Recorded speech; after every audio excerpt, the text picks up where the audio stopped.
ঝিনাইদহ ৪ আসনের সংসদ সদস্য আনোয়ারুল আজিম আনার কলকাতার সঞ্জীবা গার্ডেনের যে ফ্ল্যাটে গিয়েছিলেন তার সিসিটিভি ফুটেজে দেখা যায় ১৩ই মে ভারতীয় সময় দুপুর ২টা ৫১ এমপি আনার দুজনের সঙ্গে যান ওই ফ্ল্যাটে। সঙ্গে ছিলেন শিমুল ভুইয়া ও তার সহযোগী ফয়সাল। এমপি আনার তখন তার জুতা রাখেন দরজায় রাখা র্যাকে। ঢোকার সময় স্বাভাবিকই দেখা যায় তাদের,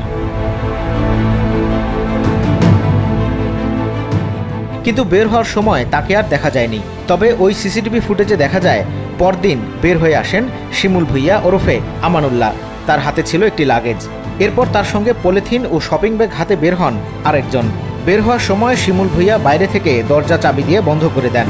পরে লিফটে করে বের হয়ে পড়েন তারা। এসবই ধরা পড়ে ওই ফ্ল্যাটের সিসিটিভি ফুটেজে।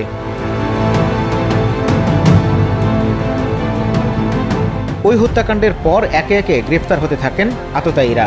ভারতে গ্রেপ্তার হন এমপি আনোয়ারুল আজিম হত্যা মামলার অন্যতম আসামি সিয়াম। তবে এই সিয়ামের প্রকৃত নাম জিহাদ হাওলাদার।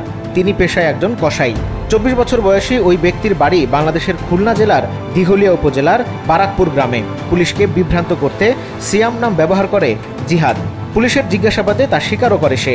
গত রাতে এক বিবৃতিতে এসব জানায় পশ্চিমবঙ্গ রাজ্য পুলিশের গোয়েন্দা বিভাগ সিআইডি।